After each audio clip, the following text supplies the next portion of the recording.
Hello everyone, welcome to your own channel Daily Commodity. So today's topic is about what moves the gold prices. So let me remind you, if you have not subscribed to our channel yet, please do subscribe to our channel and press the bell icon to get all the notifications and updates from Daily Commodity. What moves the gold prices? So सबसे first है correlation to inflation. जैसे कि gold को एक अच्छा investment माना जाता है, लोग ये भी मानते हैं कि गोल्ड जो है वो यूज़ किया जाता है to hedge against the inflation and also the economic event like currency devaluation या फिर कोई भी अनसर्टनिटी के टाइम पे गोल्ड सबसे ज़्यादा यूज़ किया जाता है, क्योंकि इसको बेच के कभी भी हम जल्दी से पैसे कमा सकते हैं.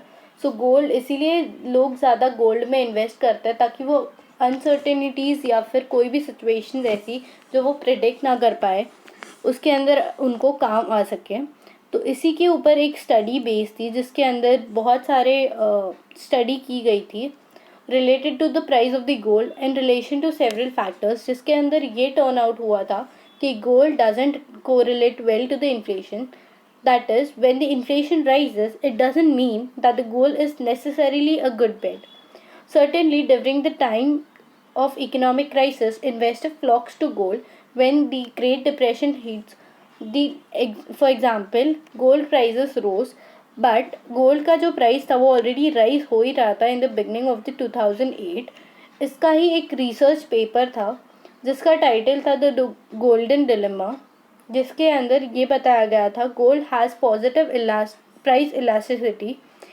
That essentially means that as more people buy gold, the prices goes up in the line of the demand. It also means that there aren't any underlying fundamentals to the price of the gold. If the investors start flocking to gold, the prices rise no matter what the shape of the economy or what the monetary policy might be. That doesn't mean that the gold prices are completely random or the result of the herd behavior. Heard behaviour वो होता है कि सारे investor एक जैसा behave करने लगे. Some forces affects the supply of the gold in the wider market and the gold is world wide commodity market like oil और coffee. Second is supply factor. Unlike oil या coffee, however gold जो है वो consume नहीं किया जाता है. Almost the gold mine जो भी एवर माइन किया गया है वो यूज होता है एंड नेक्स्ट डे दूसरा गोल्ड माइन किया जाता है.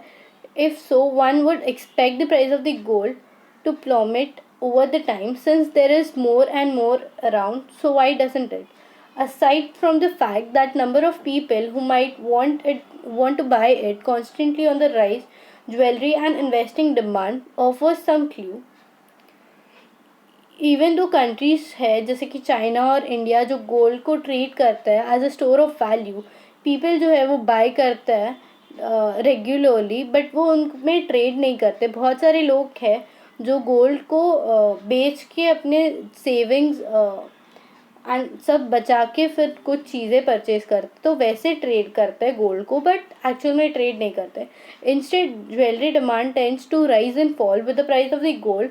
When the prices are high, the demand for the gold for the jewelry falls relative to the investors' demand. The next is central bank.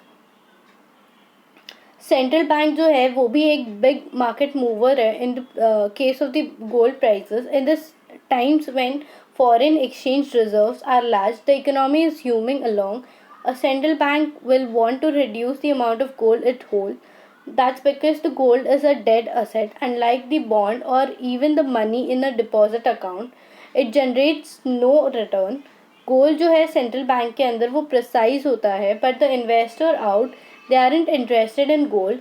Thus, a central bank is always on the wrong side of the trade, even though selling the gold is precisely what central bank is supposed to do. As a result, gold का जो price है वो fall होता है. Central bank जो है वो try करता है to maintain and manage their gold sales in the Carter-like fashion to avoid the disruption that market too much. Next है ETF. Beside central bank, exchange traded fund होता है जिससे कि लोग बाय और सेल कर सकते हैं गोल्ड को. ETF जो होता है वो ट्रेड होता है on the exchange like stock and measured their holding in the ounce of gold. Still, these ETF are designed to reflect the prices of the gold, not move it. Next is portfolio consideration. Speaking of the portfolio, बहुत सारे investors हैं जो gold buy करते हैं as a hedge of inflation. It doesn't work well. However, seen as the one piece of the large portfolio, gold जो है वो reasonably diversified है. It is simply important to recognise what it can and cannot do. The total number of gold ounce one holds should fluctuate with the price. If, for example, one wants to buy 2% of the portfolio in gold, then वो necessary है to sell when the prices go up and buy when it fall. The next is retaining value. एक अच्छी चीज़ है gold के बारे में कि वो वैल्यू जो है वो रिटेन करता है. जब भी एक सैलरी और गोल्ड को कंपेयर किया गया, देन उसे ये कंक्लूजन मिला था कि रेट ऑफ रिटर्न जो था गोल्ड का वो ज़्यादा मिला था. द कंक्लूजन जो था ये पूरे रिसर्च का वो ये था कि परचेसिंग पावर जो है गोल्ड का has stayed quite constant and largely unrelated to its current price. If you like the video, please do like, comment, share, and you can follow us on Instagram @dailycommodity. Thank you for watching.